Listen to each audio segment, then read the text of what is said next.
Hello' everyone, কি খবৰ আপোনালোকৰ? আজি ভাবিলোঁ পইতা ভাতৰ মই অলপমান জুতি লওঁ আৰু আপোনালোকৰ আগতো শ্বেয়াৰ কৰোঁ বুলি ভাবিলোঁ।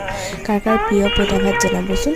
আৰু এই পইতা ভাতৰ কাৰণে মই যোৱাকালিয়ে উহোৱা চাউলৰ ভাত তিয়াই ৰাখিছিলোঁ আৰু ইয়াতে মই অলপমান কেঁচা মিঠাতেল দি লৈছোঁ আৰু নিমখ অলপমান দি লৈছোঁ। আৰু আমাৰ এইফালে ইয়াত অসমীয়া পিঁয়াজ বুলি কওঁ, হয়তো বিভিন্ন ঠাই অনুসৰি বেলেগ বেলেগ নাম দিব পাৰে।